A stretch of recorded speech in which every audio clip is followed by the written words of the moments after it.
Dans cet épisode, je vais vous montrer 7 stratégies pour augmenter votre taux de vitamine D.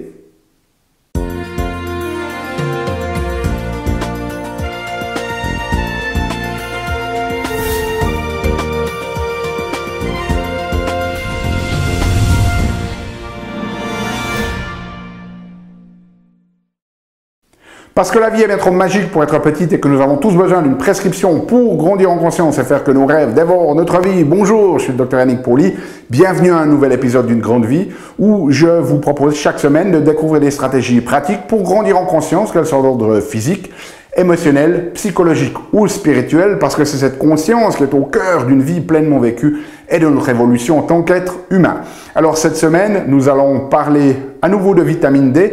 J'ai fait un épisode précédent qui s'appelle stratégie pour augmenter votre taux de vitamine D ou les facteurs qui influencent la vitamine D. Et donc cette vidéo est un complément où je vais vous proposer cette stratégie plus concrète, pas seulement sur les différentes influences, mais pour justement booster vos taux de vitamine D parce qu'ils sont très importants. Cette vitamine D, en fait, c'est une hormone stéroïdienne qui influence toutes les cellules de notre corps, qui va jouer un rôle très important non seulement dans le métabolisme osseux, mais également dans la gestion des phénomènes inflammatoires de notre corps, et puis surtout un impact très important sur notre système immunitaire et notre capacité à faire face aux virus, par exemple. Donc très important pour la bonne fonction de notre système immunitaire. Et puis malheureusement, les recommandations médicales standards, en général on recommande 800 unités internationales par jour, sont complètement insuffisantes. Elles sont basées sur des études qui justement observaient les besoins en termes de métabolisme osseux, mais complètement insuffisants par rapport à ce qu'on sait aujourd'hui pour nos besoins en matière, par exemple, inflammatoire ou immunitaire, où vous nécessitez au minimum en dose de maintien 2000 unités internationales par jour. Idéalement, vous faites doser votre vitamine D dans le sang et vous devriez avoir optimalement, il y a 2 unités pour la vitamine D, optimalement 50 nanogrammes par millilitre ou 125 nanomoles par litre en fonction de l'unité qui est utilisée par le laboratoire. Alors, plongeons-nous directement maintenant dans ces 7 stratégies qui vont vous permettre de booster en fait vos taux de vitamine D. Si vous voulez éviter de prendre des notes, vous pouvez aller télécharger notre résumé infographique qui est disponible gratuitement dans notre espace collaboratif. Il suffit juste de vous y inscrire. Le lien est dans la description de cette vidéo. Alors, première stratégie à utiliser, c'est d'utiliser l'exposition au soleil. C'est par cette exposition au soleil au travers de notre peau que l'on va favoriser cette production de vitamine D. Et donc, idéalement, ne passez pas toute la journée en intérieur, allez vous exposer au soleil sur idéalement la plus grande surface possible de votre corps pendant au moins 1 heure par jour.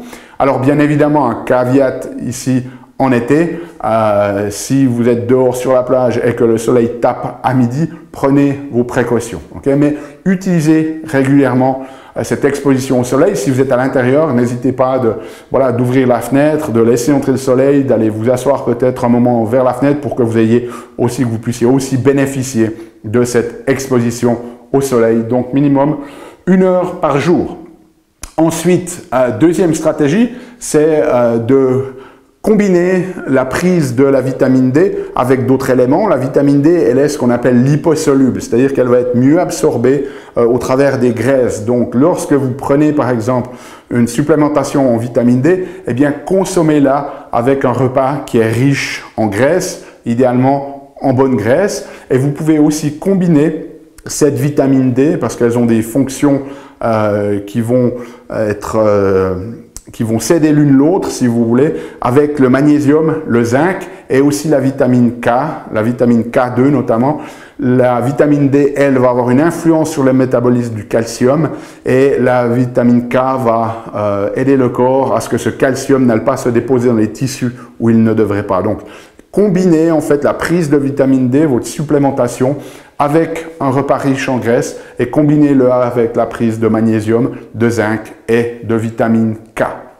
Ensuite, troisième stratégie, réduire les sucres ou faire du jeûne intermittent. Pourquoi? Parce que dès le moment où dans votre corps vous développez par exemple de l'inflammation intestinale ou que vous développez une résistance à l'insuline, eh bien cela va affecter l'absorption et le métabolisme de votre vitamine D. Donc en réduisant votre consommation de sucre, vous allez aussi favoriser le métabolisme et les taux de cette vitamine D.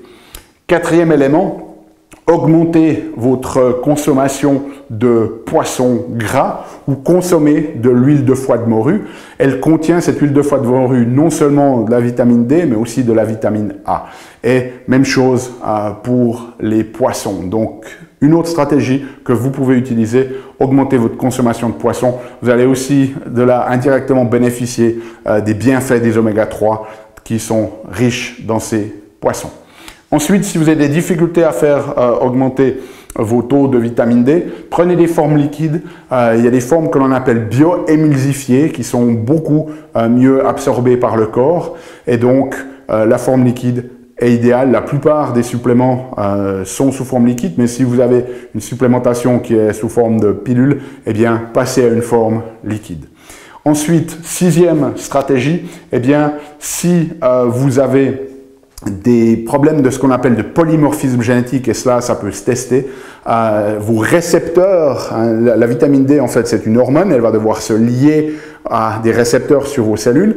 Eh bien, certaines personnes qui ont ces polymorphismes génétiques ont des récepteurs qui sont moins efficaces dans la communication avec cette vitamine D. Et donc, vous avez besoin de taux accrus, et ça, c'est toujours important à savoir.